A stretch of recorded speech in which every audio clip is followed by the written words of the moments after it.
चलिए बेटा आज की क्लास शुरू करते हैं। हम पढ़े थे बेटा तरबूज एक्सरसाइज 6 चली थी। क्वेश्चन नंबर 14 देखते हैं। 13 आपके कंप्लीट हो गए। ठीक है, 14 में क्या कह रहे हैं आप?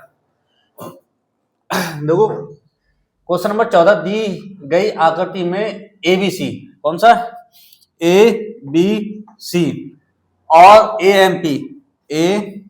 एम पी दो समकोण त्रिभुज हैं जिनके कोण बी और एम समकोण है। समकोण का मतलब होता है बेटा 90 डिग्री, आप जानते ही ये बात, सही है। तो सिद्ध कीजिए।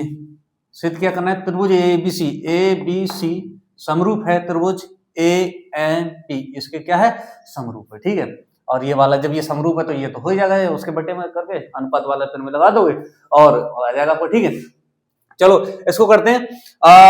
देखो बेटा इसमें कुछ नहीं, सवाल में देखो कोण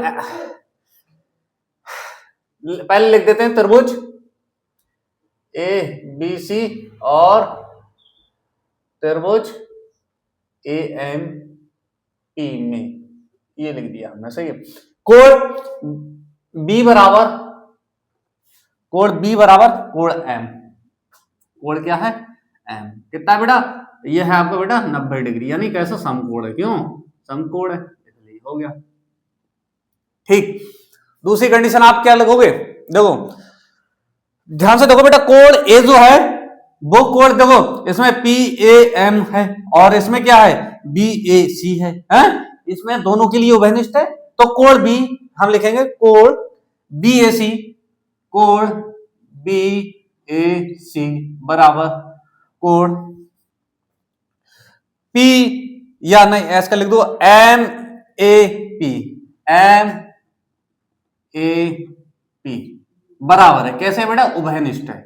उभयनिष्ठ का मतलब कॉमन है, दोनों में है ये, सही है। उभयनिष्ठ है, सही है। तो हो गया।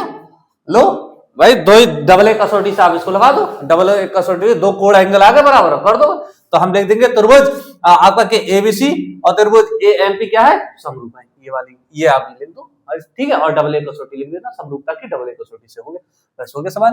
त्रिभुज ए बी सी समरूप है त्रिभुज ए एम पी, सही है। समरूपता की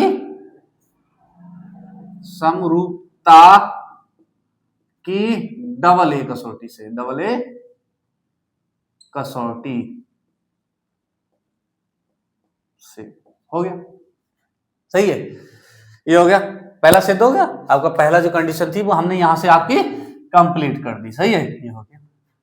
अब दूसरी कंडीशन में देखो, दूसरी कंडीशन आपकी कह रहा है ये है, अरे भाई जब ये समरूप आ गया तो अब लिखेंगे त्रिभुज ए बी सी, यहां लिख दो त्रिभुज ए बी सी समरूप है त्रिभुज ए एम पी के क्या समरूप है, तो आप क्या लगा दें? अनुपात वाली पेन में लगा दो, लगाओ सी ए, जैसा उसमें दे रखा है वैसे ही आप डायरेक्ट ये लिख देना, ठीक है।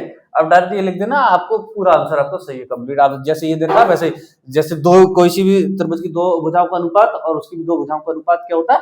बराबर होता है। ये अनुपात पेन में है, पहले से हम करा चुके। तो आपके कौन सी हो जाए?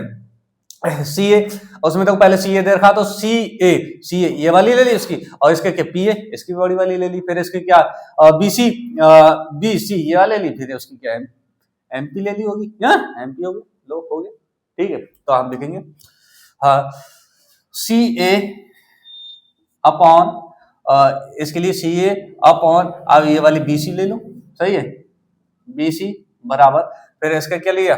पी ए अपॉन क्या हो जाएगा बेटा? एमपी।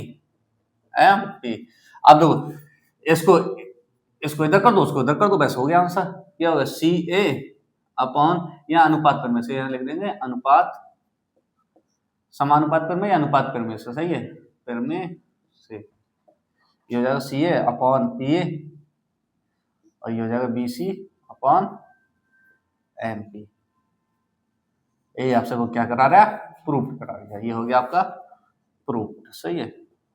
किसी बच्चों को किसी प्रकार की दिक्कत, कोई दिक्कत नहीं है, बिल्कुल धीरे धीरे हमने सिखाया, कोई भी दिक्कत नहीं होनी चाहिए किसी प्रकार की, बिल्कुल। ये सब लाइनों में आ गया, 1 2 3 4, 4 में पहला आ गया, फिर इसमें 2 3 में ये हमने लिख दिया। वैसे तो आप डायरेक्ट ये लिख देते तो भी ये ना लिखते, ये वाले लिख देते तो भी आपकी सही थी। ठीक है, पूरी कंप्लीट हो गई।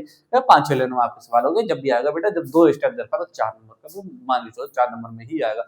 ठीक है, अगर वो 1 नंबर पूछेगा तो वो पूछेगा कि ये समरूप है, तो तुम जाए देख लेना, ये वाला कोड देखो, ये 90 एक है, ये दोनों को बेनिस्ट लगाया ना है, तो लगा के रहना, वो बेनिस्ट है, सही है। अब वहां पर अगर एक ऑब्जेक्टिव में पूछे, ठीक है, तब आप लगा के रहना, ठीक है।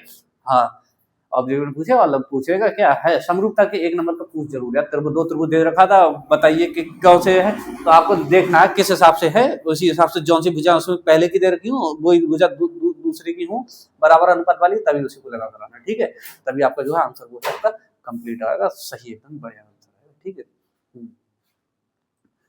और तो कोई दिक्कत तो नहीं है इसमें। ठीक है, चलिए, इसकी क्लास इतनी काफी है, कल मिलेंगे फिर अगले सवाल के साथ।